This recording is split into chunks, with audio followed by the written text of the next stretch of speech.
सुरुमा अलिकति आजको यो जुन टपिक छ अब कतिपयलाई त अलि नयाँ नयाँ पनि लाग्न सक्छ किन भन्दा ह्युमन राइट्सको जुन पर्सपेक्टिभ राखिएको छ यो डिजिटाइजेसनमा त्यसमा चाहिँ हाम्रोमा त्यति धेरै बहस चाहिँ हुने गरेको छैन भएको छैन भनौँ न। अब यो यसलाई मेड एन इफोर्ट पनि भन्छु मैले तपाईँले जुन गर्नुभएको छ। I think this is a good starting point किनकि भोलि अरू संस्थाहरूले पनि यसमा बिल्डअप गर्न सक्ने सम्भावना र यो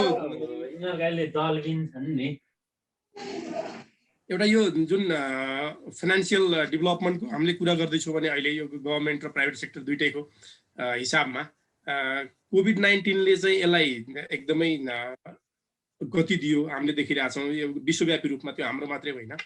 घरमै बसेर सबै काम चाहिँ इन्टरनेटबाट अनलाइनबाट गर्ने, किनमेलदेखि लिएर अन्य सबै काम भनौँ न, इभन हाम्रो मिडिया पनि अब हामी घरबाटै चलायौँ भनेपछि यो डिजिटाइजेसनका समाजका अन्य सेक्टरमा पनि त्यति नै भित्रसम्म पुगेको चाहिँ देखिन्छ। र अलिकति डेटामा हामीले हेर्दाखेरि के रहेछ भन्दा यो टेलिकम्युनिकेसन सेवा चाहिँ नेपाली जनसङ्ख्याको 130% पुगिसकेको रहेछ अहिलेसम्म हेर्दा। अनि ब्रोडब्यान्ड इन्टरनेट चाहिँ 82% छ र फिक्स्ड ब्रोडब्यान्ड 22% जनतामा छ। र यो मैले किन भनेको भन्दा यो टेलिकम्युनिकेसन र इन्टरनेटको रिच जुन यो यसको विस्तार छ त्यसले नै अब हाम्रो चाहिँ यो डिजिटाइजेसनमा हेल्प पनि गर्ने हो। उपभोक्ताको हिसाबले हेर्दा पनि हामीलाई त्यसो सहयोग गर्ने हुँदा I think we need to know these numbers. र यो एउटा रमाइलो चिज के पनि भेटियो भन्दाखेरि लकडाउन पछाडिका केही समय चाहिँ प्रतिदिन 10,000 को दरले चाहिँ डिमान्ड खाता खुल्या रहेछ हाम्रोमा।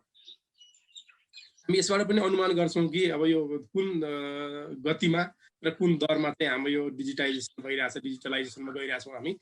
र ई सेवा अथवा आइएमई पे वा भनौँ फोन पेहरू जति पनि छन् डिजिटल उसका यिनीहरूका चाहिँ ग्राहकहरू 35 देखि 40% चाहिँ ग्राहक प्रयोगकर्ताहरू बढेको र त्यतिखेर र यिनीहरूको कस्टमर बेस पनि बढेको देखिएको छ। र यसले फिनटेकलाई जुन अब ब्याङ्क र डिजिटल पेमेन्ट भेन्डरहरू फाइनेन्सियल टेक्नोलोजी जुन छ फिनटेक यसमा चाहिँ प्रविधिको विकास र आत्मसात चाहिँ सँगसँगै हुनुपर्ने र एकदमै छिटो अगाडि बढाउनु पर्ने भन्ने आवश्यकता चाहिँ यसलाई देखाएको छ। यसपछि अलिकति अब यसलाई गाइड गर्नको लागि यस्तो चिजहरूलाई अगाडि बढाउन सरकारले डिजिटल नेपाल फ्रेमवर्क भनेर 2 वर्ष अगाडि लन्च गरेको थियो। र अहिले हामीले जुन यो नागरिक एपको बारेमा जुन पछिल्लो समय बहस राम्रो नराम्रो कुरा सुनिरहेका छौँ त्यो त्यसैको उत्पादन हो।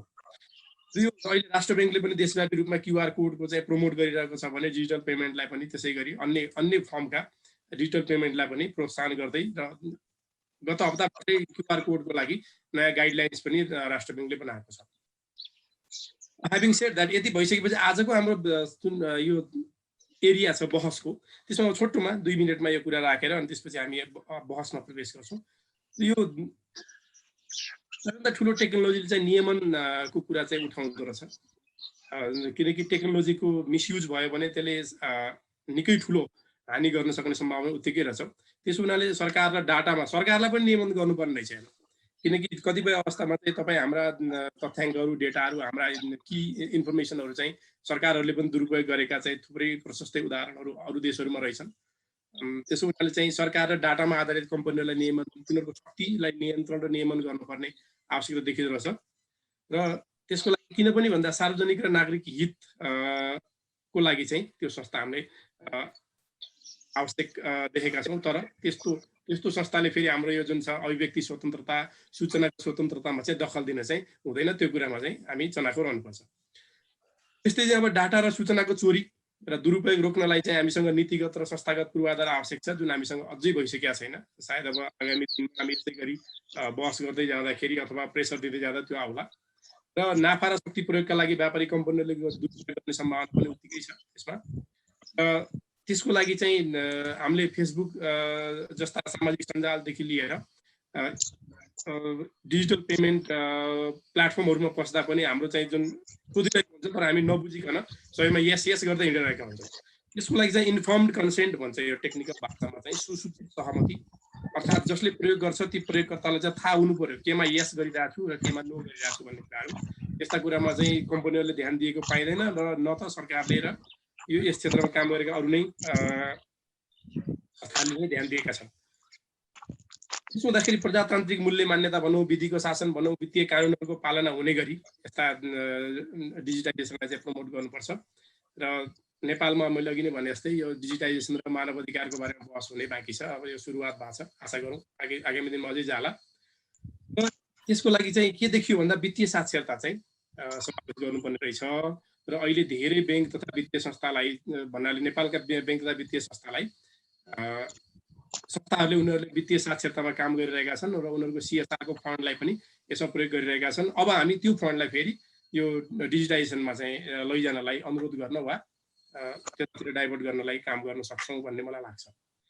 र यो भन्दै अब म कार्यक्रमको मुख्य खण्डमा प्रवेश गर्न चाहन्छु। हामीसँग आज बहसका लागि 3 जना विज्ञहरू उपस्थित हुनुहुन्छ र 3 जना विज्ञहरू मध्ये हामीसँग टङ्क म्याडम र दिनेश दवाई हुनुहुन्छ र टङ्क सर चाहिँ डिजिटल राइट्स नेपाल नामक संस्थाको संस्थापक हुनुहुन्छ र उहाँसँग वर्षौंको चाहिँ यो मानव अधिकारका क्षेत्रमा र डिजिटल डेभलपमेन्टमा काम गरेको अनुभव छ उहाँसँग। म सरलाई स्वागत गर्न चाहन्छु। त्यसै गरी हामीसँग दिपा बुढाथोकी हुनुहुन्छ, ब्याङ्क गोलफुटार ब्रान्चको चाहिँ ब्रान्च म्यानेजर हुनुहुन्छ र उहाँसँग 2 दशक को चाहिँ ब्याङ्किङ क्षेत्रको अनुभव छ र त्यस साथसाथै उहाँ डिजिटलाइजेसन एक्सपर्ट पनि हुनुहुन्छ र दिपा म्यामलाई पनि म स्वागत गर्न चाहन्छु। त्यसै गरी हामीसँग दिनेश दवाडी सर हुनुहुन्छ र उहाँ सगरमाथा मल्टिपल कलेजमा चाहिँ इन्फर्मेसन सिस्टम र प्रोजेक्ट म्यानेजमेन्ट पढाउनुहुन्छ र 1.5 दशक भन्दा बढी आइटी र यो सूचना प्रविधि क्षेत्रमा चाहिँ र हामी 3 जना विज्ञहरूको यो अनुभवबाट आज हामी लाभान्वित हुनेछौँ भन्ने मलाई लाग्छ। 3 जना विज्ञहरूलाई स्वागत गर्दै म आजका 3 जना प्यानलिस्टहरू मध्ये टङ्क सरलाई आफ्ना केही कुराहरू राख्न अनुरोध गर्दछु। टङ्क सरलाई फ्लोर दिनुभन्दा अगाडि म सहभागीहरूलाई के पनि भन्न चाहन्छु भन्दा तपाईहरूको लागि हामी फ्लोर सेसन छ, तपाईलाई क्वेसन आन्सर सेसन पछि आउँछ। त्यसले हामी विज्ञहरूबाट चाहिँ कुरा सुन्छौँ। 6 मिनेट दिएको छ हरेक विज्ञलाई। त्यसपछि उहाँहरूको कुरा आइसकेपछि थप व्याख्या विश्लेषण वा भनौँ जानकारीका लागि हामीले फ्लोर ओपन गर्नेछौँ र सहभागीहरूबाट प्रश्न पनि लिनेछौँ। टङ्क सर प्लिज।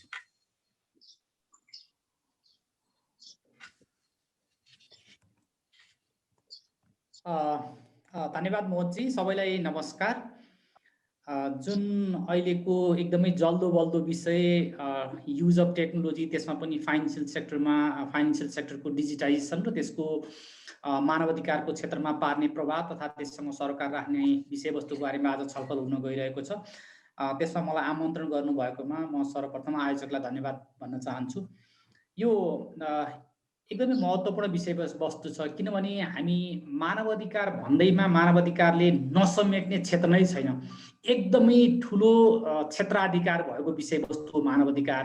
त्यसभित्र पनि हामी अब डिजिटाइजेसनको कुराकानी गर्दैछौँ र डिजिटाइजेसनको पाटोमा हेर्दाखेरि चाहिँ त्यसले पार्ने प्रभावको बारेमा कुराकानी गर्दा हामी अलिकति फोकस हुनुपर्ने बाध्यता चाहिँ छ, किनभने कहिलेकाहीँ त्यो कहिलेकाहीँ त्यसले पार्ने प्रभावको बारेमा हामीले राम्ररी ध्यान दिन सकेनौँ भने कहिलेकाहीँ राम्रो हुँदै गर्दाखेरि पनि केही सीमितको लागि मात्र राम्रो।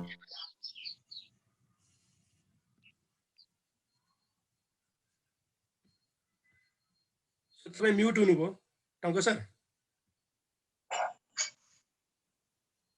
टङ्क सर म्युट हुनुभयो हजुर। सरी।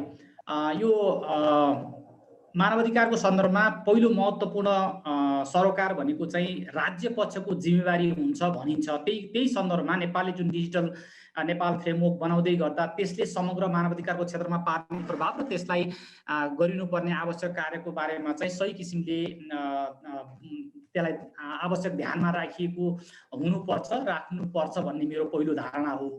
त्यस पाटोमा हेर्दा यदि फाइनेन्सियल सेक्टरको डिजिटाइजेसनको कुराकानी गर्दा हामी अहिले विभिन्न किसिमको फाइनेन्सियल सेक्टरमा प्रविधिको प्रयोग गरिरहेका छौँ। अघि मोजीले सुरुवाती चरणमा पनि भन्नुभयो, विभिन्न किसिमका पेमेन्ट गेटवेदेखि लिएर हामीले प्रयोग गर्ने हाम्रो व्यवहारमा आएको परिवर्तनदेखि लिएर ती समग्रताको कुरा छ। तर यसले सबै क्षेत्र सबै व्यक्तिलाई उत्तिकै प्रभाव पारेको छ कि छैन भन्ने कुरा चाहिँ महत्त्वपूर्ण पार्ट हो। मानौ लकडाउन हुनुभन्दा पहिला फाइनेन्सियल सेक्टरमा पहुँच भएका व्यक्तिहरू, समग्र पहुँच भएका व्यक्तिहरू र अहिलेको डिजिटाइजेसनको फ्रेमवर्कले ती विभिन्न किसिमका उपलब्ध साधन र माध्यमको प्रयोग गर्ने मान्छेको बिचमा भिन्नता आएको छ कि छैन, अथवा फाइनेन्सियल कमर्सियल ब्याङ्कमा मेरो खाता थियो पहिला, म चेकबाट कारोबार गर्थेँ, अब कनेक्ट आइपिएसबाट पैसा पठाउन सक्ने भएको छु, अथवा मेबी क्युआर कोड प्रयोग गर्न सक्ने भएको छु, त्यसले डेफिनेटली मलाई प्रभावित गरेको छ। म भनेको म जस्ता हजारौँ मान्छेलाई चाहिँ यसले सेवा सुविधा दिएको छ। तर यही ठाउँमा चाहिँ फाइनेन्सियल सेक्टरको पहुँच चाहिँ कति बढ्यो त अरू जोसँग थिएन पहिला भन्ने कुरा चाहिँ महत्त्वपूर्ण पाटो हो। अब यहाँ दुईटा पाटोबाट हेर्नु पर्दा, एउटा उपलब्ध भएको पाटोमा मानवाधिकारको दृष्टिकोणबाट ध्यान दिनुपर्ने कुरा र सहज र सुगम सरल उपलब्धता सबैमा हुनुपर्ने कुरा पनि महत्त्वपूर्ण कुरा छ। अब अहिले उपलब्धै नभएको कुरामा के कुराकानी गर्नु भनेर भन्दै गर्दा पनि पहिलो कुरा डिजिटाइज भएको फाइनेन्सियल सर्भिसमाथि कतिको पहुँच बढेको छ त।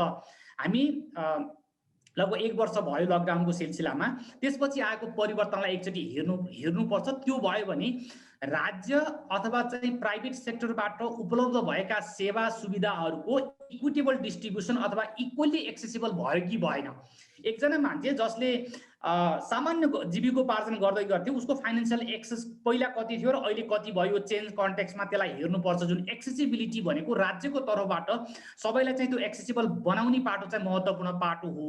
अब कमर्सियल हिसाबले इन्ट्रेस्टको किसिमले प्राइभेट इन्स्टिट्युसनहरूले फाइनेन्सियल एक्सेसिबिलिटी बढाउन काम त गरिरहेका छन्, कतिपय ठाउँमा राज्यको पोलिसीले नै यसमा ध्यान दिनुपर्छ।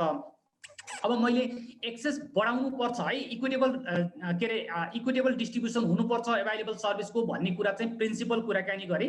अब चाहिँ अलिकति फोकस भएर अहिले युज भएको जुन डिजिटाइज फाइनेन्सियल सिस्टम भित्र मानवाधिकारको दृष्टिकोणले ध्यान दिनुपर्ने विषयवस्तुहरूको बारेमा 2-3 मिनट कुरा राख्छु। यद्यपि अघि मोचीले कुरा राखिसक्नु भएको छ, मलाई लागेको कुरा के हो भने कतिपय अवस्थामा हामीले उपलब्ध भएको सेवा सुविधाको प्रयोगको पाटोमा हामी कतिको जानकार छौँ भन्ने कुरा चाहिँ महत्त्वपूर्ण कुरा हो। किनभने प्रविधिको प्रयोग गर्ने सन्दर्भमा त्यससँग एसोसिएट हुने कुराहरू सबभन्दा ठुलो दुईटा कुरा आउँदो रहेछ अहिले हेर्दा। एउटा भनेको प्राइभेसीको कुरा, सँगसँगै अर्को भनेको त्यसभित्रको डेटा प्रोटेक्सन कुरा। यद्यपि एकै ठाउँमा राखेर हेर्न पनि सकिन्छ हामीले गोपनीयता र डेटा प्रोटेक्सनको कुराकानी गर्दा। अब हामी विभिन्न लेभलमा प्रयोग गरिरहेका छौँ। स्टेट मेकानिजमले डेटा प्रोटेक्सनको लागि अहिलेसम्म हामीले बारम्बार भनिरहेको जुन डाटा संरक्षणको सन्दर्भमा ऐन चाहियो, छुट्टै कानुन चाहियो है भनेर निरन्तर भनिरहेको विषयवस्तुमा राज्यले कुनै पनि कानुन बनाएको छैन। यद्यपि प्राइभेसी कानुनले कुनै तहसम्म यसलाई सम्बोधन गर्छ। चेन्ज कन्टेक्स्टमा हामीलाई भेरी एक्सक्लुसिभ डेटा प्रोटेक्सन ल चाहिँ अहिलेको आवश्यकता हो। यो चाहिँ डिजिटाइजेसन अफ द फाइनेन्सियल सेक्टरसँग सम्बन्धित भएर हेर्दा हामी सबैलाई थाहा छ, तपाईँ बिग मार्टमा किन्न जानुहुन्छ, तपाईँको आइडी नम्बर छ भन्छ, हामीले मोबाइल फोनलाई युज गरिरहेको छौँ, तपाईँ ई सेवा प्रयोग गर्नुहुन्छ, तपाईँको मोबाइल फोन आइडी नम्बर छ, तपाईँले धेरै ठाउँमा चाहिँ जुन किसिमले चाहिँ आफ्नो डेटा प्रयोग गर्नु भएको छ त्यसबाट त्यो डेटा कतिको सेक्युर छ भन्ने कुरा हामीलाई थाहा छैन। हामीले विगतमा दुईटा नाम मेन्सन नगरौँ, एउटा चाहिँ खाना सप्लाई गर्ने एउटा डेलिभरी कम्पनी र एउटा चाहिँ इन्टरनेट प्रोभाइडरको दुईटा चाहिँ उनीहरूको सर्भर ह्याक भयो र डेटा ब्रिज भयो। त्यसपछि हजारौँको डेटा चाहिँ एउटा अनअथराइज व्यक्तिको हातमा पुग्यो। त्यसले गर्दा ती एजेन्सीले पनि फर्मल्ली त्यसलाई एक्नोलेज गर्ने र त्यसबाट भएको क्षतिको बारेमा कुनै कुरा त्यसलाई रिक्रिएट गर्ने अथवा चाहिँ एक किसिमको चाहिँ त्यसलाई एड्रेस गर्ने काम भएन, राज्य संयन्त्रबाट पनि भएन। अब हामीले युज गरेको फाइनेन्सियल सेक्टरमा हाम्रो डेटा छ नि, तपाईँले फिङ्गरप्रिन्टबाट तपाईँको चाहिँ मोबाइलमा चाहिँ मोबाइल ब्याङ्किङ चलाइरहनु भएको छ, तपाईँको पासवर्ड छ, क्युआर कोड छ, ती सबै ठाउँमा चाहिँ तपाईँले डेटा युज गर्नु भएको छ। त्यसको प्रोटेक्सनको पाटो दुईटा छ। एउटा भनेको चाहिँ अनअथराइज युज हुन सक्ने, इजी ब्रिज हुन सक्ने अवस्थामा बिचमा एउटा ब्याङ्कको एटिएमबाट चाहिँ सर्भर नै बाइपास गरेर चाहिँ धेरै पैसा निकालेर चाहिँ लुटिएको चाइनिज ह्याकरहरूले गरेको कुरा पनि हामीले सुनेका छौँ। त्यो पाटोमा चाहिँ मलाई लागेको कुरा के हो भने स्टेटले फाइनेन्सियल सेक्टरलाई युजरको डेटा प्रोटेक्सनको लागि चाहिँ आवश्यक कानुन र त्यसको कम्प्लायन्सको लागि आवश्यक काम गर्नुपर्छ ह्युमन राइट पर्सपेक्टिभबाट जस्तो लाग्छ भने फाइनेन्सियल इन्स्टिट्युसनहरूले पनि कन्ज्युमरहरूको डेटा प्रोटेक्सन अथवा युजरहरूको डेटा प्रोटेक्सनको लागि अलिक एडिसनल इफोर्ट र एडिसनल रिसोर्स चाहिँ राख्नुपर्ने छ। अर्को कुरो हामीले त बनाइरहेछौँ, युजरले के गर्छ हामीलाई थाहा छैन भन्ने कुरा आउँछ जनरली। त्यो पाटोमा चाहिँ स्टेटको पनि र फाइनेन्सियल इन्स्टिट्युसनको पनि यो डिजिटल लिटरेसीको पाटो र त्यसको चाहिँ प्रोपर युजको पाटोमा चाहिँ अलिकति रिसोर्स र अलिकति इफोर्ट लगाउनु पर्ने पाटो छ। त्यो नभएको अवस्थामा चाहिँ एउटा इन्डिभिजुअल तपाईँको कस्टमर कुनै पनि ब्याङ्कको कुनै पनि फाइनेन्सियल इन्स्टिट्युसनको कस्टमरले चाहिँ प्रपर युज नगर्दाको अवस्थामा चाहिँ ओभरअल सिस्टम नै धरापमा पर्ने र व्यक्तिको सम्पत्ति हानि हुनेदेखि लिएर उसको डेटा चाहिँ के अरे चोरी हुने अथवा मिसयुज हुने अवस्था छ। त्यो पाटोमा हामीले अब मन्जीले ऱ्यापअपतिर जानुपर्छ भनेर भन्नुभएको छ।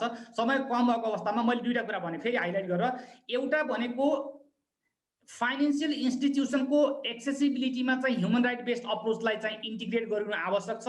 त्यो भएपछि सबैको चाहिँ यसमा बढ्दो पहुँच हुन्छ भने।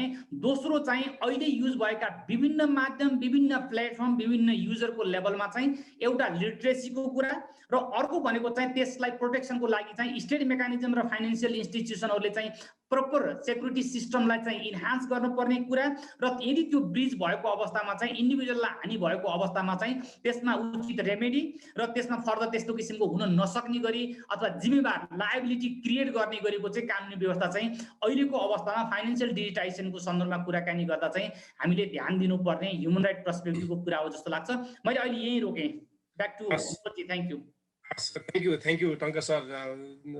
निश्चय पनि तपाईँले एकदमै क्रिटिकल मुद्दाहरू चाहिँ उठाउनु भएको छ यसमा। भने तपाईँले तीनटै कुरा, चारवटा कुरा भनौँ न, स्टेटका कुरा, त्यसपछि रेगुलेटर अथवा यो डिजिटल यो फाइनेन्सियल मेकानिजमका कुरा, त्यसपछि प्राइभेट सेक्टर कम्पनीहरूका कुरा र इन्डिभिजुअल एज अ कन्ज्युमर वा एज अ कस्टमर, यी चारैजनाको, चारै पक्षको भनौँ यो रेस्पोन्सिबिलिटी हुन्छ त्यसमा र कसले के गर्ने भन्ने कुरा राख्नुभयो। सरलाई धन्यवाद। र यसपछि म दिपा म्यामलाई आफ्ना कुरा राख्न अनुरोध गर्दछु र 6 मिनट नबढाइकन है म्याम। हस्,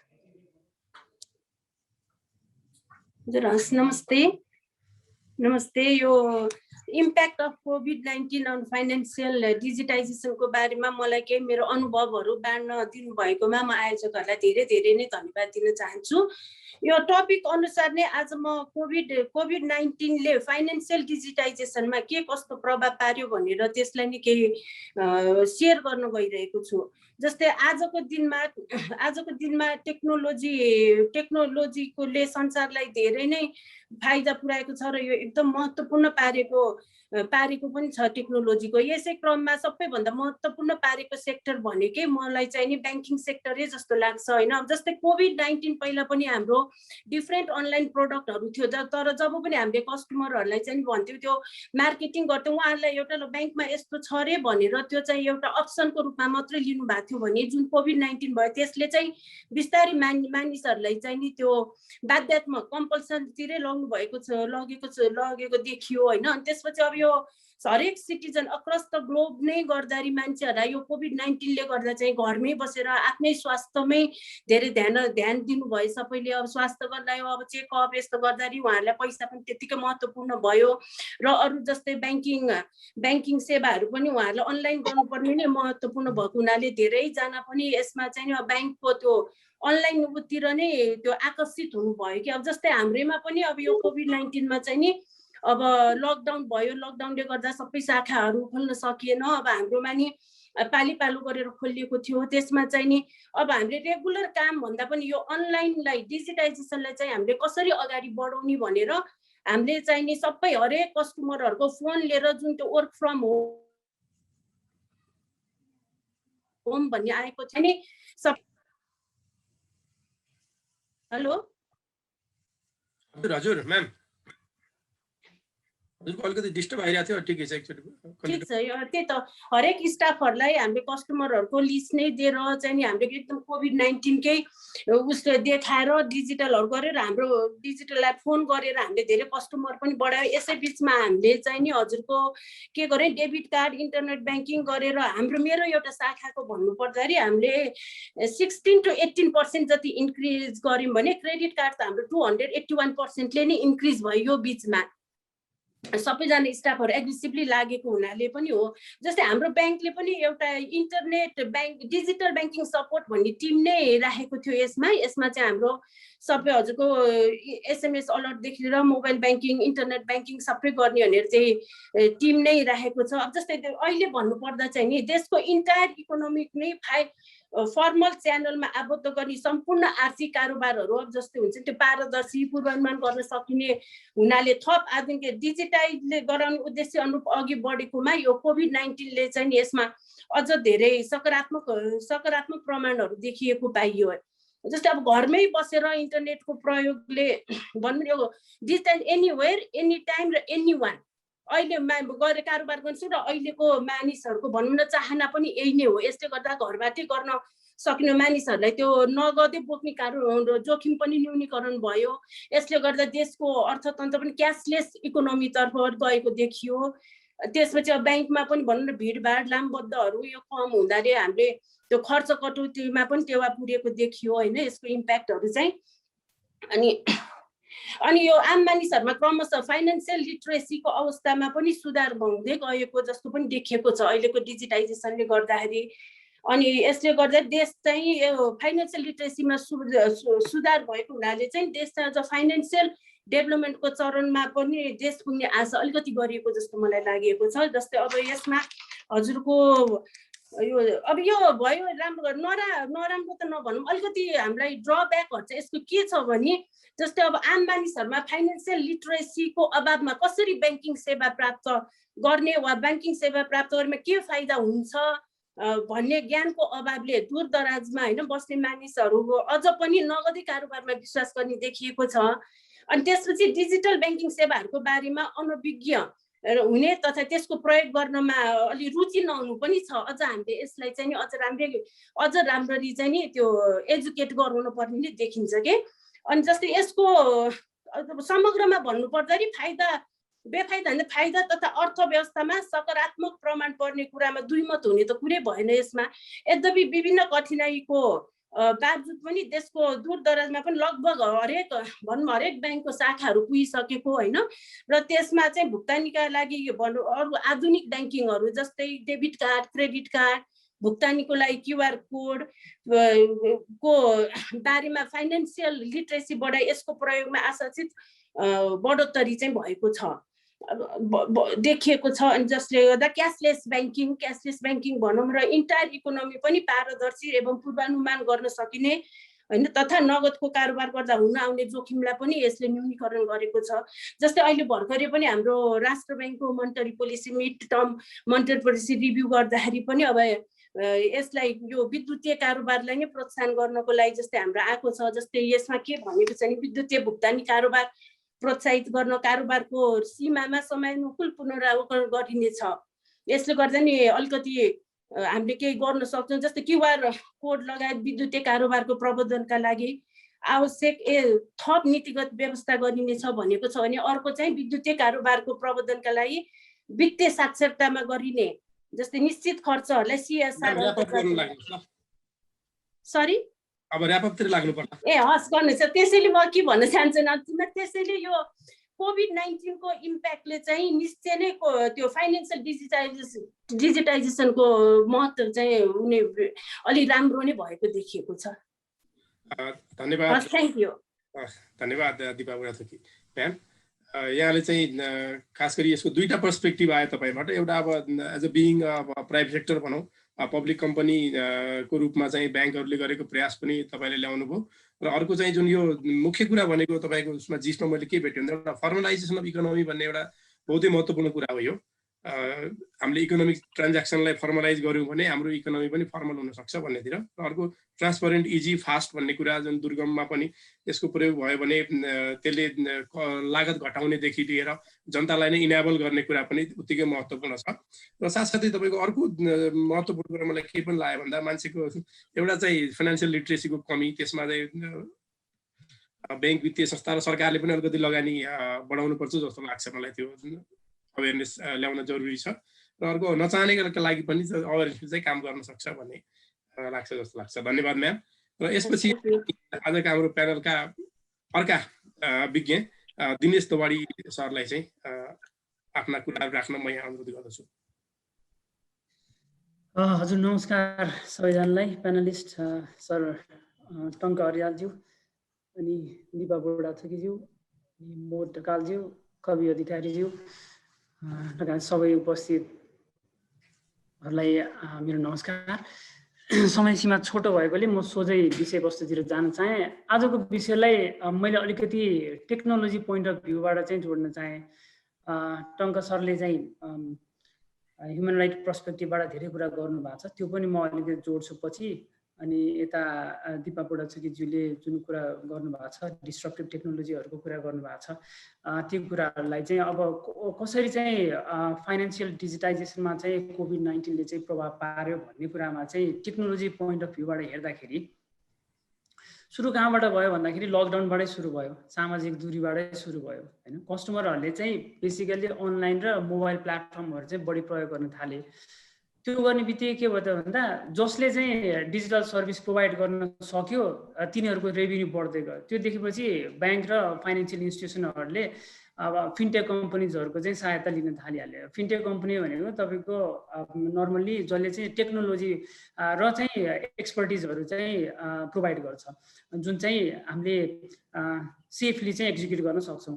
त्यस्तो खालको कम्पनीजहरूको सहायता लिन थाल्यो। अनि त्यो हुने बित्तिकै के भयो त भन्दाखेरि अब त्यस्ता टेक्नोलोजिजहरू चाहिँ डिस्ट्रप्टिभ टेक्नोलोजी भनेर भनिन्छ क्या, जुनलाई चाहिँ अब इम्प्लिमेन्ट गर्नुभयो भनेदेखि तपाईँहरू चाहिँ कम्पिटिटिभ एडभान्टेज गेन गर्न सक्नुभयो, होइन भनेदेखि तपाईँहरू पछाडि पर्नुहुन्छ। त्यस्ता डिस्ट्रप्टिभ टेक्नोलोजीले के गरिदिन्छ भने पुरानो टेक्नोलोजीहरूलाई चाहिँ स्वाइप आउट गरिदिन्छ क्या।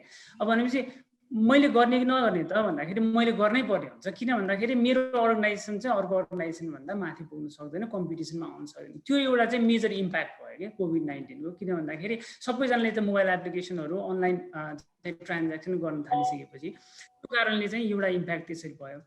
अनि त्यसपछि सुरु कसरी भयो भन्दाखेरि अब यो ट्रेडिसनल फाइनेन्सियल इन्स्टिट्युसन र चाहिँ फिनटेक कम्पनीजहरूको बिचमा चाहिँ पार्टनरसिप सुरु हुन थाल्यो क्या। त्यो एउटा चाहिँ अर्को फेरि एउटा इम्प्याक्ट हामीले चाहिँ देखेको इम्प्याक्ट हो। अब त्यसमा चाहिँ के हुने भयो भन्दाखेरि जुन चाहिँ फिनटेक कम्पनी र चाहिँ तपाईँको चाहिँ यो जुन फाइनेन्सियल इन्स्टिट्युसनहरूको बिचमा चाहिँ पार्टनरसिप भइसकेपछि आइसकेपछि जुन चाहिँ फाइनेन्सियल मिनिस्ट्रीभन्दा बाहिर रहेका फिनटेक कम्पनीहरू चाहिँ मिनिस्ट्रीमा आइसकेपछि अब के कुरा हुन आयो त भन्दाखेरि अब यो रेगुलेटरी बडीहरू जुन छ उनीहरूको सुपरभिजनमा पनि फरक हुन आयो क्या। जसरी भन्दा उनीहरूले सुपरभिजन गर्दाखेरि पनि टेक्नोलोजी युज गर्न पर्ने केसेसहरू भयो क्या।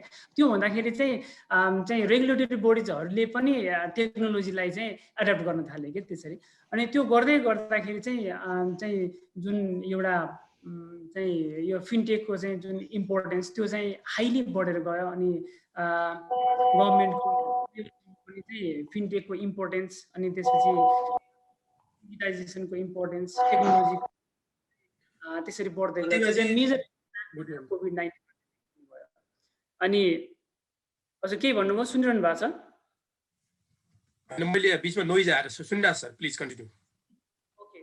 अनि अब यसको एक्जाम्पलको लागि हामीले चाहिँ के हेर्न सकिन्छ भन्दाखेरि इस्टोनियामा एउटा एक्जाम्पल हामीले हेऱ्यौँ भने कस्तो खालको टेक्नोलोजीहरू युज भइरहेको छ भने जसले चाहिँ तपाईँको चाहिँ ई गभर्मेन्ट डेभलपमेन्ट इन्डेक्सलाई चाहिँ 100% 1 भनौँ न मा पुऱ्याएको छ। त्यो भन्नुको मतलब चाहिँ तपाईँको के भने 99% गभर्मेन्ट सर्भिसेसहरू चाहिँ डिजिटाइज भइसकेको छ क्या। अब त्यहाँ चाहिँ के भन्छ भने it's a most advance digital society in the world भनेर भन्छ क्या। अब त्यसमा चाहिँ टेक्नोलोजीहरू कस्तो युज भएको छ भन्दा चाहिँ इलेक्ट्रोनिक आइडी होइन, जुन एउटा आइडी भइसकेपछि तपाईँको हरेक काम त्यही आइडीबाट हुन्छ। तपाईँको स्कुलमा भनौँ, कलेजमा भनौँ, तपाईँको चाहिँ फाइनेन्सियल इन्स्टिट्युसनमा भनौँ, अरू पर्चेजहरू भनौँ, हरेक कुराहरू तपाईँले त्यो एउटा आइडी भएपछि त्यो आइडीको थ्रुबाट गर्न सक्नुहुन्छ।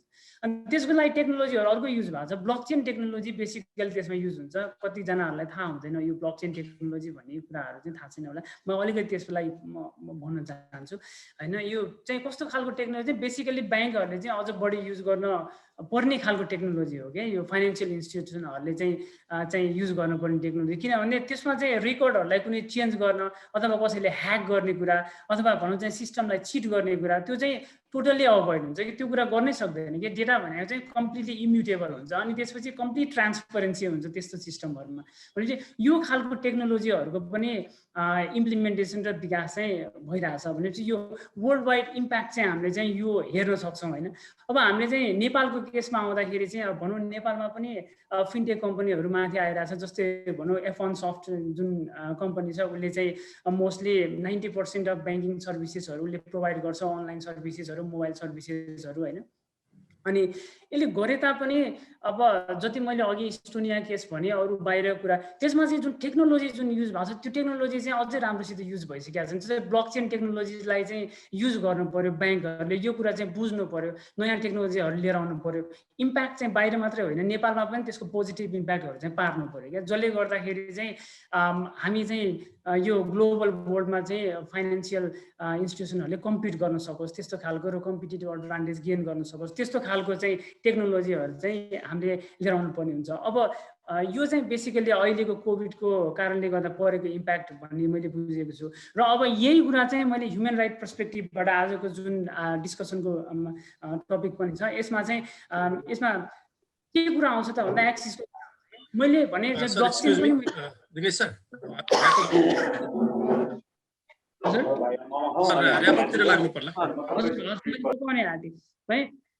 मैले एक्सेस पनि पाएँ अनि त्यसपछि चाहिँ एक्सेस पाइसकेपछि मैले एक्सेस गर्न खोजेँ तर मेरो इन्फर्मेसनको सेक्युरिटी भएन। म अघि जुन टङ्क सरले कुरा गर्नुभयो त्यही कुरा भने त्यो केसमा चाहिँ के हुने भयो त भन्दाखेरि मेरो ह्युमन राइटको कुरा त्यहाँसम्म आउने भयो। अब त्यो कुरालाई चाहिँ कसरी ह्यान्डल गर्ने त्यो एउटा इम्पोर्टेन्ट कुरा हो। अब एक्सेसको कुरामा चाहिँ अघि कुरा गर्नुभयो हाम्रो दिपाजीले जुन चाहिँ डिजिटल डिभाइडको कुरा छ होइन, त्यो कुराहरूलाई चाहिँ गभर्मेन्टले जबसम्म एड्रेस गरिदिँदैन भने मेरो फाइनेन्सियल इन्स्टिट्युसनले मैले सर्भिस प्रोभाइड चाहिँ गर्न खोजिरहेको छु, मसित टेक्नोलोजी पनि छ तर चाहिँ कति मान्छेहरूले चाहिँ टेक्नोलोजी नै युज गर्न सक्दैन किनभने इन्टरनेटै छैन, अभाइलेबिलिटी अफ इन्फ्रास्ट्रक्चरै छैन भनेदेखि कसरी गर्ने त, त्यो एउटा प्रब्लम हो। त्यही कारणले गर्दाखेरि चाहिँ एउटा टेक्नोलोजी अनि अर्को रेगुलेटरी बडी र अर्को चाहिँ पोलिसी गभर्मेन्ट लेभलको यी तीनवटा कुरा नमिलिकन चाहिँ हामी डिजिटाइजेसनमा माथि जान सक्दैनौँ फाइनेन्सियल डिजिटाइजेसनमा भन्ने कुरा चाहिँ मैले बुझेको छु।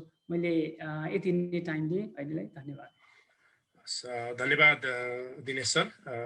यहाँले पनि आफ्नो महत्त्वपूर्ण विचार राख्नुभयो। त्यसमा मैले अलिकति समराइज गर्दा के भेटे सरको भन्दा हाम्रो फिनटेकको विकास चाहिँ जरुरी छ र त्यो विकास गर्न मात्रै भएन कि त्यो चाहिँ सिक्योर पनि हुनु पर्यो र एक्सेसिबल पनि हुनु पर्यो। जुन तपाईँले महत्त्वपूर्ण रूपमा उठाउनु भएको कुरा चाहिँ एउटा डेटाको सुरक्षाको कुरा र अर्को चाहिँ सम्पूर्ण भनौँ न कन्ज्युमरदेखि लिएर सेवाग्राहीहरूको एक्सेसको कुरा र त्यसका लागि चाहिँ हामीलाई चाहिँ टेक्नोलोजी ट्रान्सफरको आवश्यकता छ भन्ने कुरा पनि यहाँले गर्नुभयो। र यति भन्दै म तीनैजना प्यानलिस्टहरूलाई आफ्नो अमूल्य विचारको लागि धन्यवाद दिन चाहन्छु र यसपछि हामी केही बेर अब फ्लोर ओपन गर्छौँ र सहभागीहरूलाई चाहिँ म खासमा प्रश्न त जेसुकै पनि सोध्न मिल्छ, त्यसमा केही भएन।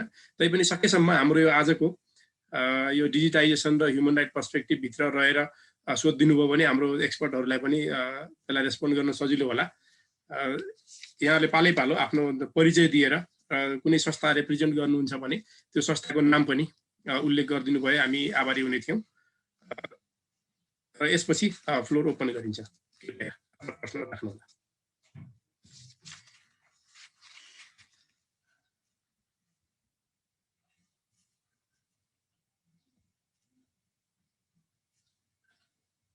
तपाईँले भोकल रूपमा सोध्नु भए पनि हुन्छ, नभए यहाँ हाम्रो च्याट बक्समा टाइप गरेर पनि प्रश्नहरू राख्न सक्नुहुन्छ।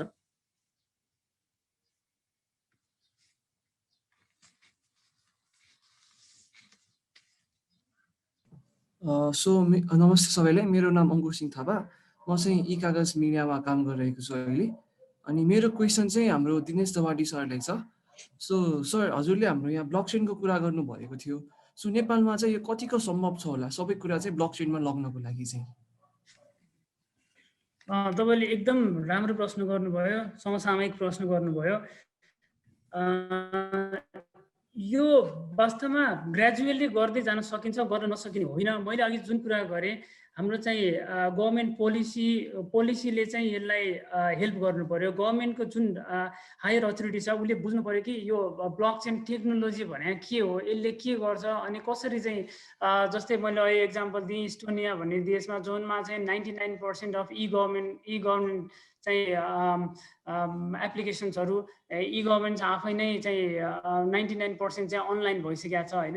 त्यो केसमा चाहिँ उनीहरूले कसरी गरिरहेछन् भन्ने कुरा चाहिँ हामीले चाहिँ बेस्ट प्र्याक्टिसेसहरू त्यहाँबाट लिएर आएर हेरेर गर्न सकिन्छ होइन। टेक्नोलोजी हामीले फलो गरिरहेछौँ, हामीले टेक्नोलोजी त्यति विकास गर्न सकेका छैन, तर फलो गर्दाखेरि हामी how much quick follower we are भन्ने कुरा चाहिँ इट डिपेन्ड्स। अब हामीले चाहिँ त्यो टेक्नोलोजीलाई चाहिँ यहाँ लिएर आउनलाई चाहिँ पोलिसी लेभलबाट चाहिँ ट्राई गर्नुपर्छ, नत्र गर्न नसकिने भन्ने होइन। र अर्को कुरा चाहिँ हाम्रो चाहिँ टेक्निकल्ली साउन्ड पिपल चाहिँ एकदम मजाले छन्, अभाइलेबल छन्। अब त्यहाँ चाहिँ किनभने हामीले कति आउटसोर्सिङ कामहरू पाइरहेको हुन्छौँ, जबकि त्यहाँ आवरको चाहिँ $100 चाहिँ बाहिर काम गर्ने, यहाँ चाहिँ $20 $25 पनि सजिलैसित त्यही काम गरिरहेको हुन्छ भने काम गर्न नसक्ने होइन, टेक्नोलोजी हामीसित नभएको होइन। खालि अब अलिकति कुनै ठाउँमा चाहिँ पोलिसीको कुराहरू आउँछ, ती कुराहरूलाई चाहिँ सजिलो बनाइदिने हो गभर्मेन्टले भनेदेखि यो कुराहरू इम्प्लिमेन्टेसनमा चाहिँ सकिन्छ, सम्भव छ र चाहिँ फाइदा पनि छ। किनभने ट्रान्सपेरेन्सी यसले मेन्टेन गर्ने भयो होइन, सेक्युरिटी यसले मेन्टेन गर्ने भयो, त्यो भनेको त अभियसली गर्नुपर्ने कुरा नै हो। हजुर थ्याङ्क यू सर। कोही हुनुहुन्छ अहिले सोध्न चाहने? नभए हाम्रो यहाँ च्याट बक्समा चाहिँ प्रियाजीको एउटा क्वेसन छ र यो चाहिँ हाम्रो दिपा म्यामको लागि है।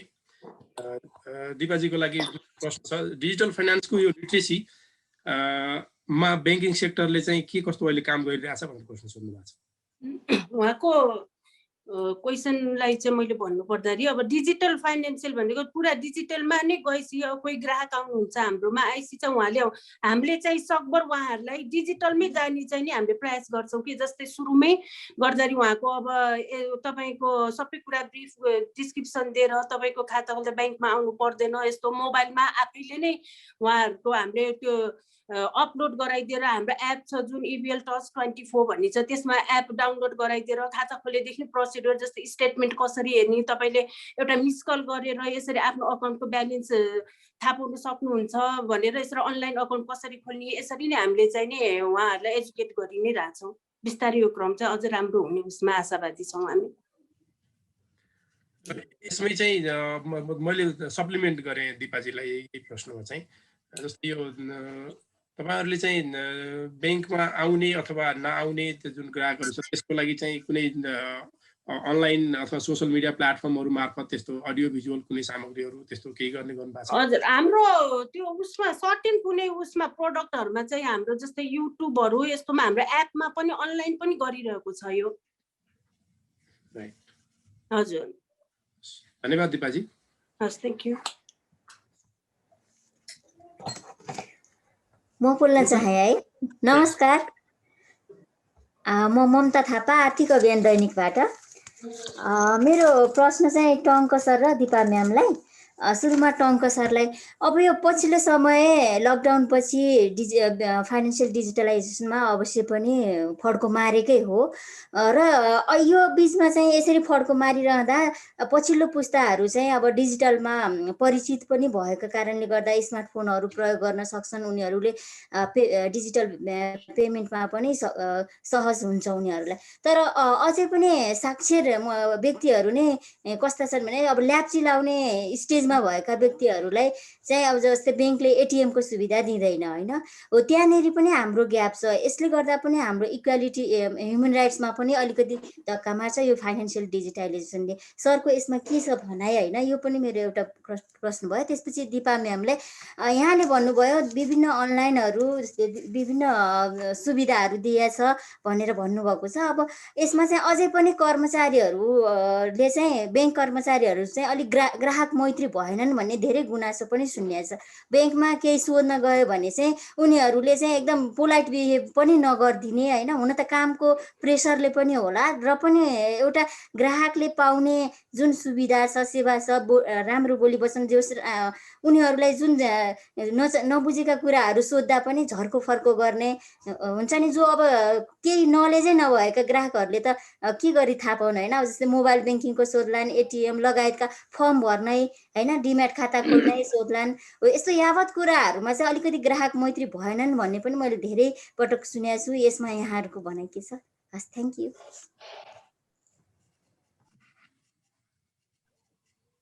म भनौँ सर प्लिज टङ्क सर।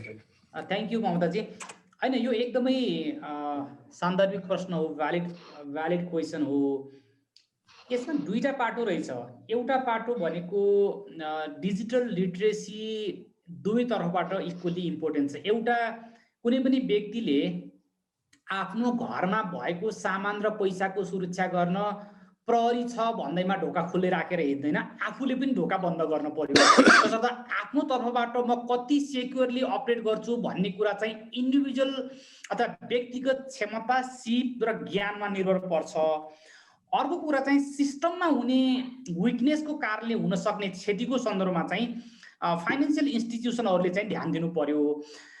यसमा मलाई एउटा इक्जाम्पल मात्रै दिन मन लागेको कुरा, फाइनेन्सियल इन्स्टिट्युसनहरू डिजिटाइजेसनको प्रक्रियाबाट अघि हाम्रो दबाडी सरले पनि भन्नुभयो, रेभिन्यू जेनेरेट गर्ने प्रक्रियामा बिजनेस बढाउने सन्दर्भमा चाहिँ डिजिटाइजेसनमा जानुभयो, तर कस्टमरको सर्भिसको सन्दर्भमा त्यति धेरै ध्यान दिएको पाइँदैन। म एउटा इक्जाम्पल दिन्छु, सायद अहिले चेन्ज भएको भए त्यसको लागि माफी चाहन्छु। अहिले पनि मेरो 3-4वटा ब्याङ्कमा खाता छ। प्रत्येक सर्टेन टाइम इन्टरभल पछि त केवाइसी अपडेट गर्न अफिसमा आइजा भन्छ, त्यहाँ गएर फर्म भरेर बुझाउनु पर्ने हुन्छ। अहिले पनि ब्याङ्किङ सेक्टरले एउटा कन्सोलिडेटेड केवाइसी सिस्टम अपडेट गर्न सकेका छैन र म डिजिटल्ली केवाइसी फर्मलाई साइन गर्न सक्दिनँ। भनेको मतलब डिजिटाइजेसनको पार्टमा जहाँ रेभिन्यू आउँछ, ब्याङ्कले लगानी गरेको छ, त्यसमा एग्रेसिभली गइरहेको छ, तर कस्टमरलाई सेवाको सन्दर्भमा अथवा त्यसमा जुन किसिमले ओभरअल होलिस्टिक डेभलपमेन्टको पाटोमा चाहिँ डिजिटाइजेसनमा त्यति धेरै ध्यान दिएको पाइँदैन। कतिपय ठाउँमा कस्तो छ भने डिजिटाइजेसनको कुरा छ, हाम्रो डेटा छ, डेटा मिसयुज पनि भइरहेको हुन्छ। म अर्को इक्जाम्पल दिन्छु। म कुनै एउटा फाइनेन्सियल इन्स्टिट्युसनको ग्राहक हो, म त्यो ग्राहक भइसकेपछि मेरो रेगुलर उसँग मेरो एटिएम कार्ड छ, क्रेडिट कार्ड छ, त्यसको आधारमा चाहिँ यो मान्छेले यो प्याटर्नमा फलानु डिपार्टमेन्टल स्टोरमा यति किनेको छ भन्ने इन्फर्मेसन दिएको आधारमा अर्को डिपार्टमेन्टल स्टोरले मलाई अप्रोच गर्छ कि हामीसँग यस्तो फ्यासिलिटी छ, यस्तो कार्ड दिन्छौँ, तपाईँ आउनुहोस् भनेर दिन्छ। तपाईलाई बर्थडेमा विश आउँछ, प्लिज अफर आवर केक भनेर चाहिँ म्यासेज आउँछ। यो तपाईँको फोन नम्बर कुन प्रयोजनको लागि दिएको र तपाईँलाई कुन म्यासेज आइरहेछ? अहिले तपाईँको फोनमा म्यासेज आइरहेछ होला, फलानाको आइपिओ सिद्धिँदैछ भर भनेर हो। कतिपय लेभलमा तपाईँलाई लाग्छ कि ओहो आई एम गेटिङ इन्फर्मेसन भन्ने कुरा हो। एट द मेन टाइम तपाईँको इन्फर्मेसन चाहिँ अन्त पनि गइरहेछ है। कमर्सियली चाहिँ तपाईँलाई अब प्रडक्टको विज्ञापन आउन थाल्छ, त्यसको प्रोटेक्सनको कुनै पनि मेकानिजम छैन। हामीले त्यसमा चाहिँ ध्यान दिनुपर्छ भन्ने कुरा चाहिँ डिजिटाइजेसनको पार्ट हो। अब समग्रतामै भन्दा प्राइभेसी र डेटा प्रोटेक्सनको कुराकानी गर्दा जति हामी डिजिटाइजेसनको वान डोर पोलिसी अथवा एउटा फ्रेमवर्कमा जान्छौँ, त्यति सिभिल लिबर्टिजहरू र व्यक्तिमाथि स्टेटको कन्ट्रोल चाहिँ बढ्दै जान्छ। त्यो भन्दै गर्दा हामी डिजिटाइजेसनमा जानु हुँदैन भन्ने कुरा चाहिँ होइन। डिजिटाइजेसनमा जानु पर्यो। हामी स्मार्ट कार्डको कुरा गरेका छौँ, लाइसेन्सको कुराकानी गरेका छौँ, लाल पूर्जाको कुराकानी गरेका छौँ, अरू धेरै किसिमका त्यस्ता डेटाहरू छन् जो विभिन्न ठाउँमा छन्। सरकारले कन्सोलिडेटेड डेटा म्यानेजमेन्टको लागि कुनै एउटा सिंगल कार्डमा जाने भन्ने कुरा पनि गरिरहेछ। त्यसले एक हिसाबले हामीलाई सजिलो भएको जस्तो चाहिँ लागिरहेको हुन्छ, तर स्टेटको कन्ट्रोल चाहिँ इन्डिभिजुअलमाथि चाहिँ डेफिनेटली बढेर जान्छ। त्यो भएको कारणले अघि मोदीले सुरुमा पनि भन्नुभएको थियो, डेटा दुरुपयोग गर्ने सन्दर्भमा स्टेट मेकानिजमका अफिसरहरूलाई पनि लायबल बनाउने गरी फाइनेन्सियल सेक्टर र प्राइभेट सेक्टरलाई पनि यो डेटाको मिसयुज भएको अवस्थामा लायबल बनाउने गरेको चाहिँ कम्प्रिहेन्सिभ डेटा प्रोटेक्सन ल चाहिँ अहिलेको आवश्यकता हो। र हामीले क्युआर कोड सबैको कुराकानी गर्दै गर्दा अहिले लघुवित्तले क्युआर कोड चलाइरहेछ। अहिले धेरै मान्छेको पहुँचमा रहेको फाइनेन्सियल सेक्टर भनेको चाहिँ सहकारीले चाहिँ क्युआर कोडको लेभलमा पुगेका छौँ कि छैनौँ, जसले गर्दा हामी एक्सेसिबिलिटीको कुरा, जस्टिसको कुरा, इक्वल एक्सेसको कुराकानी गर्छौँ। त्यसमा चाहिँ जो अगाडि छ ह्याभ र ह्याभ नटको बिचको ग्याप चाहिँ यो डिजिटाइजेसनले झन् बढाइरहेछ जस्तो लाग्छ मलाई। त्यस्तो भन्दै गर्दा हामी जानु हुँदैन म भन्दिनँ। यसमा रेगुलेटरको भूमिका, राष्ट्र ब्याङ्कको भूमिका, त्यसपछि गएर त्यसमा सुधार गर्नुपर्ने कुरा, स्टेटको इन्फ्रास्ट्रक्चरमा लगानीको कुरा, इभन फाइनेन्सियल सेक्टरको पनि रेभिन्यू जेनेरेसनमा मात्रै होइन कि ओभरअल कस्टमर फेसिलिटीको सन्दर्भमा पनि डिजिटाइजेसनको कुरा चाहिँ इक्वली आउँछ जस्तो लाग्छ। Thank you. ब्याक टु मजी। थ्याङ्क यू टङ्क सर। र हाम्रो दिपा म्यामलाई जानुभन्दा अगाडि म सहभागीहरूलाई कृपया तपाईँकोबाट अलिअलि नोइज आइरहेको जस्तो छ र प्रश्न सोध्ने साथीहरू र स्पिकरले बाहेक अरूले चाहिँ कृपया म्युट बसिदिनु अनुरोध गर्दछु। दिपा म्याम। हजुर, थ्याङ्क यू ममताजीले होइन अघि सोध्नु भएको। हजुर, अब उहाँले जुन त्यो सोध्नु भयो त्यो चाहिँ कस्तो हुन्छ भने अब यो अब ह्युमन नेचर अनुसार नै कहिलेकाहीँ ब्याङ्कमा भिडभाड यो एउटै कुरा धेरै सोधिरह्यो भने त्यो कतिपय स्टाफहरूमा हुन्छ होइन, त्यस्तो त्यो चाहिँ ह्युमन नेचर हो। तर अहिले चाहिँ अब हाम्रो मेन उद्देश्य, हाम्रो ब्याङ्कको मेन उद्देश्य नै डिजिटाइजेसनलाई नै फोकस गर्ने, यसको वृद्धि हामीले म्याक्सिमम यसको युजरहरू वृद्धि गर्नु पर्छ भनेको हुनाले अहिले चाहिँ हामीले शाखामा पनि बरु नर्मल काम अहिले अघि नै भने नि मैले जस्तै फाइनेन्सियल लिटरेसीको कमीले गर्दाखेरि अझ पनि धेरै मानिसहरू ब्याङ्कमै आउनुहुन्छ भिडभाड अब अहिले झन् अलिकति खुला भएदेखि भिडभाड त्यतिकै हुन्छ यो हुँदा पनि हामीले चाहिँ सकभर डिजिटललाई नै गर्ने भनेर अहिले चाहिँ नि एक्स्ट्रा भनौँ न कन्ट्र्याक्टमा भए पनि मान्छे राखेर होइन उहाँहरू आउनुभएको ग्राहकहरूलाई एजुकेट गराएर अघि भने जस्तो खाता खोल्न आउँदा हामीले सुरुमै भन्ने अथवा फोनमा एउटा क्याम्पेन जस्तो ब्याङ्कले नै ल्याएर क्याम्पेन ल्याएर फोनमा पनि 1-2जना हामीले स्टाफलाई फोन गरेर त्यो सिकाउने यस्तो गर्दै गइरहेको छौँ। अब बिस्तारै यस्तो चाहिँ अलिक कम नै हुन्छ होला यो डिजिटलाइजेसनमा भएपछि चाहिँ। हस् धन्यवाद दिपाजी। र यहाँ यसैबिच हामीसँग च्याट बक्समा 2टा प्रश्न आएका छन् र दुईटै प्रश्न एकदमै जेन्युइन र समसामयिक छन् जस्तो लाग्छ मलाई। र पहिलो छ डेटा प्रोटेक्सनको सिक्युरिटी। अब यो अशिक्षित हाम्रो अघि पनि कुरा उठाएको थियो, नयाँ पुस्ताले चाहिँ छिटो एडाप्ट गर्छ तर हाम्रो अशिक्षित अन्य जस्तै सिनियर पुस्तासँग जानलाई चाहिँ कसरी होला भन्ने कुरा र यो सिटिजनहरूलाई कसरी बुझाउन सकिन्छ भन्ने प्रश्न एउटा रहेछ। यो कसलाई सोध्ने भनेर चाहिँ तोक्या छैन, त्यसो हुनाले यो कसले दिनुहुन्छ होला यसमा? अङ्कजी, दिपाजी? हुन्छ, मैले केही भनौँ? हुन्छ हुन्छ सर। होइन, यहाँ हाम्रो बलरामजीले एकदमै भ्यालिड क्वेसन उठाउनु भएको छ अथवा कन्सर्न उठाउनु भएको छ। हामी डिजिटाइजेसनको कुराकानी गर्छौँ। मैले अघि नै भनेको कुरा चाहिँ जुन प्रविधिको इक्विटेबल डिस्ट्रिब्युसन। सर हजुरलाई मैले एकैछिन रोकेँ। मैले दोस्रो प्रश्न मैले पछि राखेको थिएँ, सरले सम्बोधन गर्नुभयो। र यो के अरे सिनियर सिटिजन सँगसँगै नपढेको व्यक्ति सँगसँगै चाहिँ यो नेपाली भाषा चाहिँ किन प्राथमिकतामा आएन भन्ने अर्को प्रश्न छ बलराम दुवाल सरको। र यो अङ्ग्रेजी नबुझ्नेलाई त्यसले खासै समस्या पारेको छ भन्ने उहाँको अर्को जेन्युइन चासो छ। Sir please. मैले त्यो दुईटैलाई जोड्न खोजेको थिएँ, त्यही भएर म जम्प इन गरेको सेकेन्ड क्वेसनमा पनि, किन दुईटैको उद्देश्य एउटै थियो। जस्तो यसमा उहाँले दोस्रो प्रश्न फेरि अझ हाइलाइट गर्न मन लाग्यो मलाई। हामी डिजिटाइजेसनको कुराकानी गरेका छौँ, मोबाइल ब्याङ्किङको कुराकानी गरेका छौँ, प्रविधिको कुराकानी गरेका छौँ, तर अहिले पनि सबै चाहिँ यी प्रविधिहरू मोस्टली चाहिँ अङ्ग्रेजी माध्यममा छन्। यद्यपि केही सिस्टमहरू नेपालीमा पनि देखिन्छन्। यसले गर्दाखेरि एउटा ठुलो ग्याप भनेको चाहिँ अङ्ग्रेजी भाषी भाषा नबुझ्ने समूह अथवा यो प्रविधिमा पहुँच नराख्ने समूहलाई चाहिँ ठुलो समस्या भइरहेछ। अब हामीले कतिपय लेभलमा प्रयोगको कुरा हो, सेक्युरिटीको कुरा हो, कतिपय कुरा भन्नै पर्छ, सिकाउनै पर्छ र अनलेस प्रयोग गरिने त्यसबाट जानिँदैन।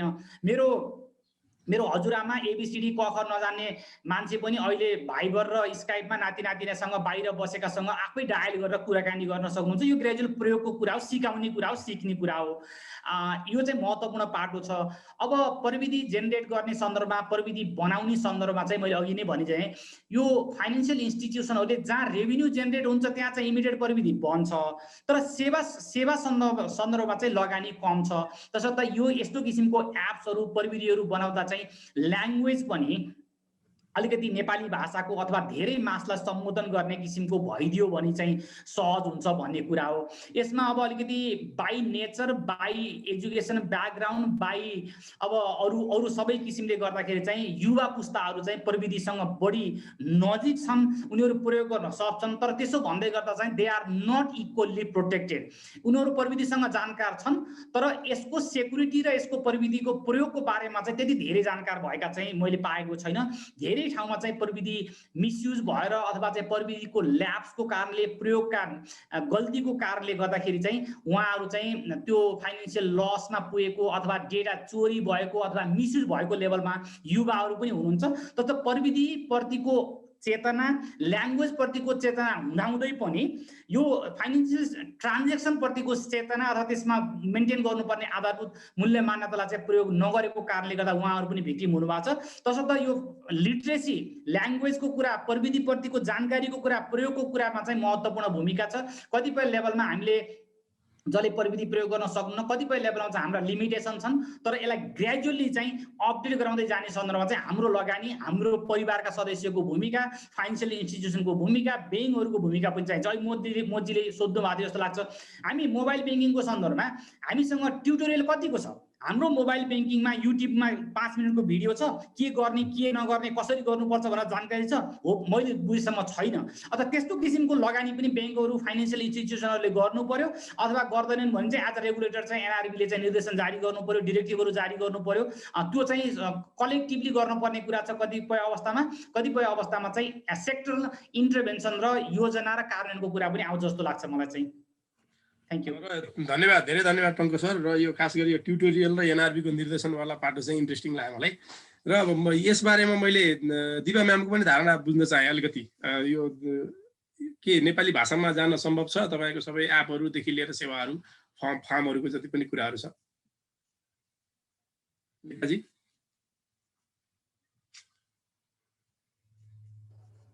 हजुर हजुर, त्यो चाहिँ अब यस्तो छ नि, ट्युटोरियल चाहिँ हाम्रो कतिपय मोबाइल ब्याङ्किङको ट्युटोरियल चाहिँ छ अहिले पनि। त्यो एपलोड जस्तै त्यो एप कसरी डाउनलोड गर्ने भनेर त्यो ट्युटोरियल चाहिँ छ हाम्रो होइन। अब जस्तै त्यो नेपाली भाषामा चाहिँ अब त्यो टेक्नोलोजीले कति सपोर्ट गर्छ के गर्छ त्यो भनेर चाहिँ नि, त्यो चाहिँ अब टेक्नोलोजीकै अनुसार नै होला जस्तो लाग्छ मलाई। ट्युटोरियल चाहिँ हाम्रो छ मोबाइल एपमा कसरी गर्ने भन्ने कुरा। दिनेशजी केही तपाईँको यसमा छ भने?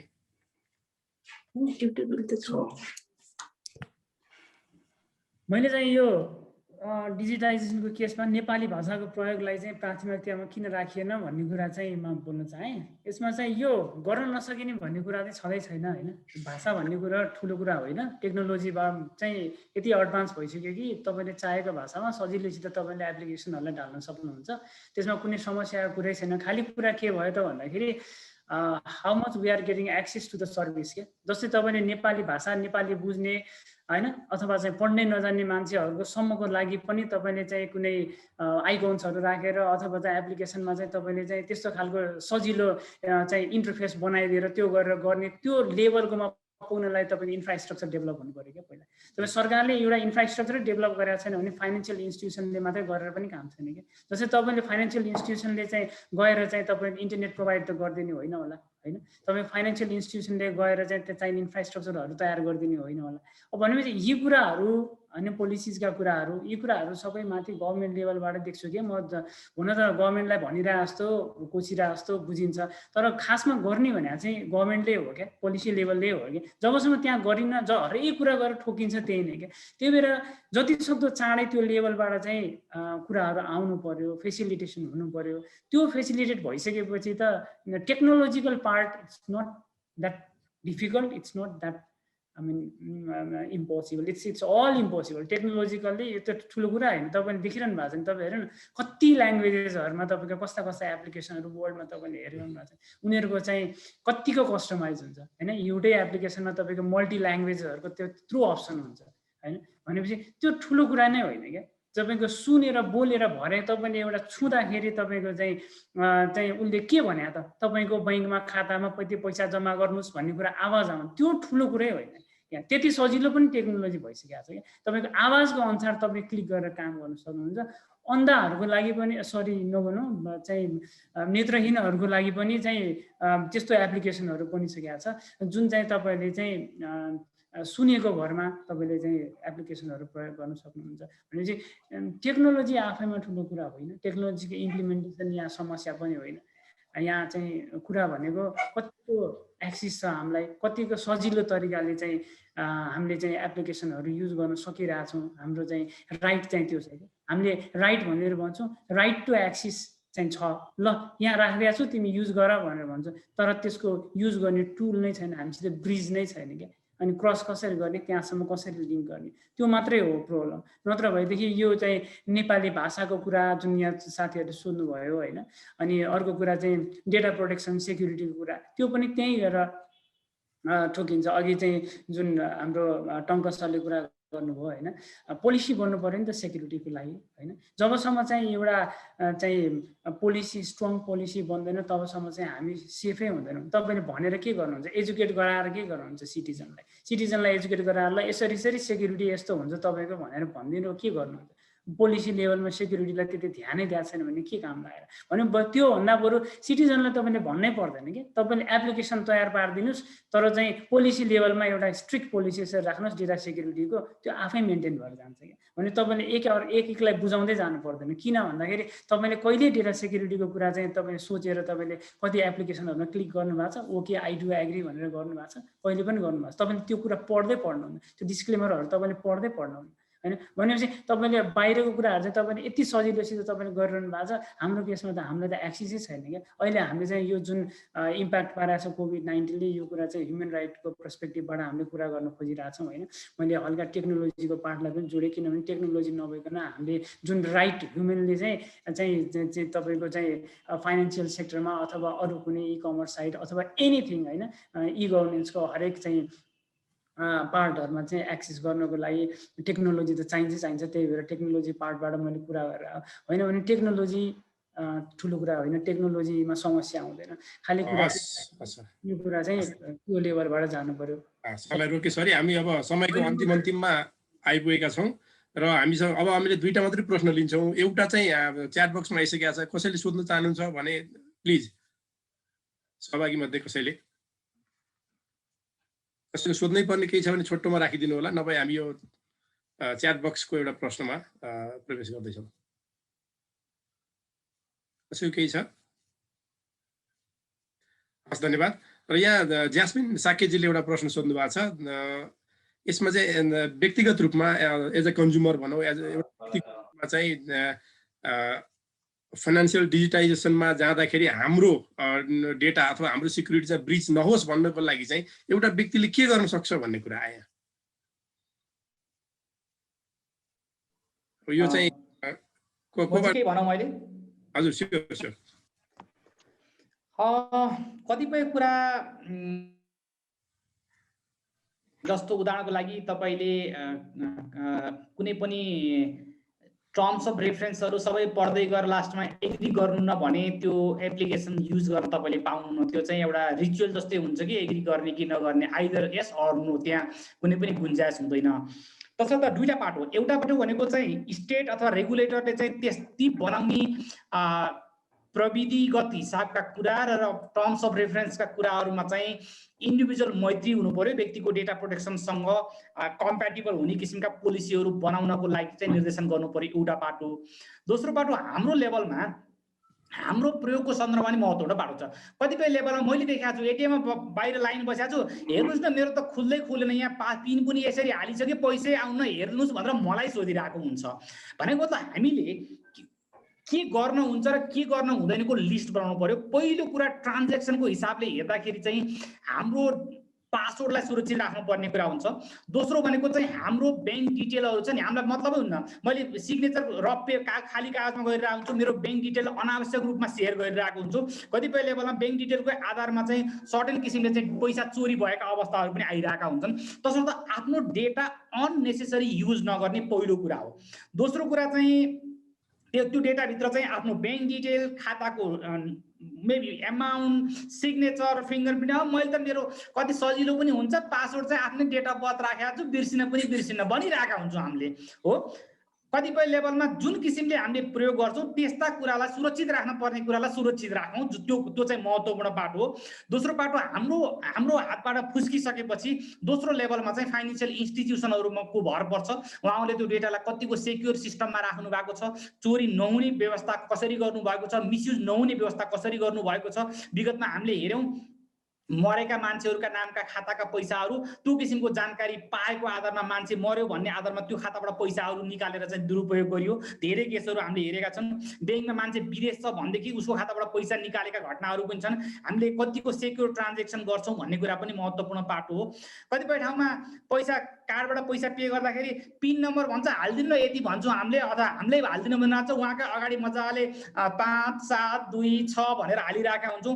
त्यसपछि त्यस बिचमा चाहिँ हुन्छ नि एउटा क्लोन कार्ड बन्न सक्ने सम्भावनाहरू हुन्छन्। तसर्थ मैले समय लामो नलिकन पहिलो कुरा भनेको हाम्रो लेभलबाट सुरक्षित राख्न पर्ने डेटाहरू सुरक्षित राखौँ। दोस्रो लेभलमा चाहिँ फाइनेन्सियल इन्स्टिट्युसनहरूको भूमिका छ, उहाँहरूको सेक्योर सिस्टम छ कि छैन, कतिका चाहिँ बगहरू छन्, कतिको चाहिँ ह्याकरहरूले इजिली त्यसलाई चाहिँ एक्सेस गर्न सक्छ भन्ने कुरा छ। उहाँहरूले पनि अलिकति इन्भेस्ट बढाउनु पर्ने पाटो छ भने स्टेट मेकानिजम एनआरबी जस्ता निकायहरूले चाहिँ आवश्यक रेगुलेसनहरू जारी गर्नुपर्ने, समय सापेक्ष हिसाबमा त्यसमा अपडेट हुनुपर्ने र पब्लिक पब्लिकको चाहिँ डेटा अथवा चाहिँ पब्लिकको प्रोपर्टी संरक्षणको लागि चाहिँ आवश्यक निर्देशन दिनुपर्ने काम चाहिँ यो कलेक्टिभ इफोर्ट हो जस्तो लाग्छ मलाई चाहिँ, इन्डिभिजुअल फाइनेन्सियल इन्स्टिट्युसन, रेगुलेटर र स्टेटको हिसाबले जस्तो लाग्छ मलाई। धन्यवाद टङ्क सर। यसमा मैले अरू विज्ञ पनि राय लिन खोजेको थिएँ, तर हामीसँग समय कम भएको हुनाले चाहिँ हाम्रो चन्द्रशेखर दाइले चाहिँ हात उठाउनु भएको छ। केही छ भने दाइ प्लिज।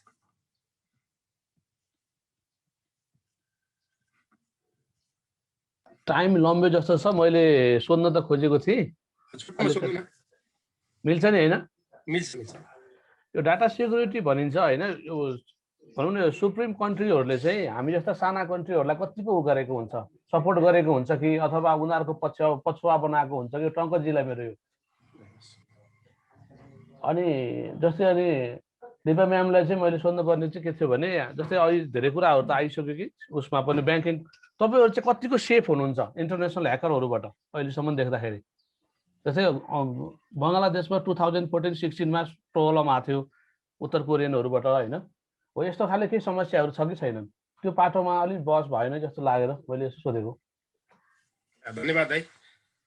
टङ्क सर पहिला प्लिज।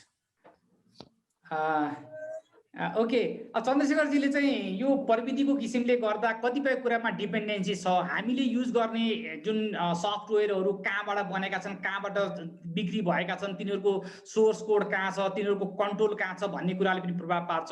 जस्तो ठुला देशहरू र साना देशको सन्दर्भमा कुराकानी गर्दाखेरि चाहिँ इन्डिभिजुअल देशको क्षमताको आधारमा इन्टरनेसनल सोसियल मिडिया अथवा अनलाइन प्लेटफर्मले गर्ने भूमिका अथवा रेस्पोन्स चाहिँ फरक होला। मानौँ कुनै पनि कुरामा नेपाल गभर्मेन्टले उठाएको कुरालाई फेसबुकले कसरी एड्रेस गर्छ, त्यही कुरालाई चाहिँ मेबी इन्डियाले उठायो भने कसरी एड्रेस गर्छ भन्ने कुरा होला। अब अहिले हामी फाइनेन्सियल डिजिटाइजेसनको सन्दर्भमा डेटा प्रोटेक्सनको कुराकानी गरेका छौँ। डेटा प्रोटेक्सनको दायरा व्यापक छ। हामी अब यो इन्टरनेट युजका विभिन्न प्लेटफर्म र विभिन्न आयामहरूमा डेटा प्रोटेक्सनको कुरा पनि सँगसँगै छ। अहिले पनि जनरली भन्दा सोभरेन स्टेटको हिसाबले इक्वल ट्रिटमेन्ट र इक्वल प्रोटेक्सन चाहिँ हुनुपर्ने हो। तर इन्टरनेसनल मेकानिजमहरू जस्तो मानव मास्टर कार्ड, भिजा कार्डहरू हामी रेगुलर प्रयोग गर्छौँ, तिनीहरूको सर्भर कहीँ छ, तिनीहरूमा पनि हाम्रो डेटा छ, तिनीहरूको प्रोटेक्सनको मेकानिजम के छ, त्यसलाई चाहिँ इन्डियाको मानौँ त्यहाँको नेसनल ब्याङ्कले गरेको कन्सर्नलाई कसरी एड्रेस गर्छौँ, हाम्रो ब्याङ्कले गरेकोलाई कसरी एड्रेस गर्छन् भन्ने कुरा, यो ओभरअल कुरा पोलिटिक्स नै छ। त्यो चाहिँ स्टेटको पावर, त्यसले पार्ने इन्फ्लुएन्स, त्यसबाट हुने बिजनेस लस आदि आदि कुराले चाहिँ तात्विक असर गर्छ। तर समग्रतामा चाहिँ त्यहाँ इन्टरनेसनल त्यस्तो किसिमको डेटा प्रोटेक्सनको मेकानिजममा ती किसिमका इन्स्टिट्युसनहरू अथवा एजेन्सीहरूले चाहिँ डिस्क्रिमिनेटरी प्र्याक्टिसहरू गर्न चाहिँ पाउँदैनन्। तर प्र्याक्टिसको लेभलमा चाहिँ डिस्क्रिमिनेसन अथवा चाहिँ डिफ्रेन्ट ट्रिटमेन्टहरू चाहिँ इजिली फेस गरेको अवस्था चाहिँ देखिन्छ जस्तो लाग्छ मलाई। Thank you. दिपाजी।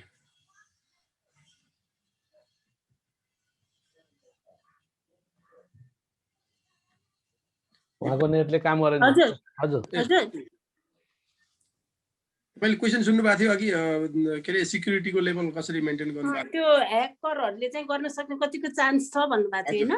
अब त्यो ह्याकरहरूले त चाह्यो भने अब त्यो होइन बढी नै र घटनाहरू सुनेको छ। तर हाम्रो ब्याङ्कमा चाहिँ के छ भने इन्टरनेट सेक्युरिटी गर्दा चाहिँ हाम्रो एउटा फायरवलहरू त्यो सर्टिफाइड गर्नुपर्ने त्यस्तो के अरे त्यो राखेको छ। तर ह्याक गर्ने सम्भावना कतिको हुन्छ भन्दाखेरि अब टेक्नोलोजी पार्टमा अब त्यो सर्टिफाइड छ, त्यही पनि अब गर्दाखेरि अब यो भनौँ न अब नहुनको लागि पोलिसीहरू नै यस्तो केही बन्नुपर्छ कि जस्तो नि लाग्छ मलाई। दिपाजी र सबैजनालाई हाम्रो प्यानलको टङ्कजी, दिनेशजी, दिपाजी यहाँहरूलाई चाहिँ यो इन्साइटको लागि धेरै धेरै धन्यवाद। प्रश्न सोध्ने हाम्रो सम्पूर्ण सहभागीहरूलाई पनि म धन्यवाद दिन चाहन्छु। र तपाईँहरूको प्रश्नले चाहिँ यसलाई थप उहाँहरूको प्रस्तुतिमा छुटेका वा व्याख्या गर्न बाँकी भएका चिजहरूलाई चाहिँ थप प्रश्न पार्न चाहिँ मद्दत गरेको छ। मलाई लाग्छ हाम्रो यो करिब 1 घन्टाको बसाइ चाहिँ फ्रुटफुल भयो जस्तो लाग्छ। र यसमा समरी त मैले अघि इन्डिभिजुअल रूपमै समरी गरिसकेका छु स्पिकरहरूको उहाँहरूको धारणा पछाडि। तैपनि हामीले हेर्दाखेरि के देखियो भन्दा हामी टेक्नोलोजीमा पछाडि रहेछौँ अलिअलि र लिटरेसीमा पनि अझै पछाडि रहेछौँ। सरकार, निजी क्षेत्र, नियामक निकाय र इन्डिभिजुअल सबैले चाहिँ एफर्ट चाहिँ लगाउनु पर्ने रहेछ। र हामीलाई टेक्नोलोजी ट्रान्सफर पनि आवश्यक रहेछ। दुईटै कुरामा, एउटा त प्रविधि नै चाहिएर छ, अर्को प्रविधिको ह्यान्डलिङ म्यानेजमेन्ट र त्यो प्रविधिको सिक्युरिटी, त्यसको चाहिँ सुरक्षा कसरी गर्ने भन्ने बारेमा पनि हामी जस्तो देशलाई चाहिँ थप लगानी आवश्यक रहेछ। र मल्टिपल स्टेक होल्डरहरू बिचको चाहिँ अब समन्वय कोलाबोरेसन कसरी हुन सक्छ भन्ने कुराले चाहिँ हाम्रो आगामी दिनको सफलता वा भनौँ न प्रविधिको विस्तार र पहुँचलाई चाहिँ त्यसले डिटरमाइन गर्छ भन्ने चाहिँ मैले बुझेँ। अब यहाँले के कति बुझ्नु हो। र यति भन्दै मैले गल्ली गल्लीलाई फेरि हार्दिक धन्यवाद व्यक्त गर्दै पुनः यो फ्लोर चाहिँ म कवि म्यामलाई दिन चाहन्छु। धन्यवाद। धन्यवाद सर। वेबिनारको यो दोस्रो श्रृङ्खलामा भएका महत्त्वपूर्ण छलफल र अमूल्य सुझावलाई आत्मसात गर्ने नै छौँ। आजको यस वेबिनारको अलावा हामीले थप यस्तै अर्को वेबिनारबाट आएका प्रतिक्रिया र यहाँहरूको अमूल्य सुझावलाई समेटेर एउटा ह्यान्डबुक पनि पब्लिस गर्नेछौँ।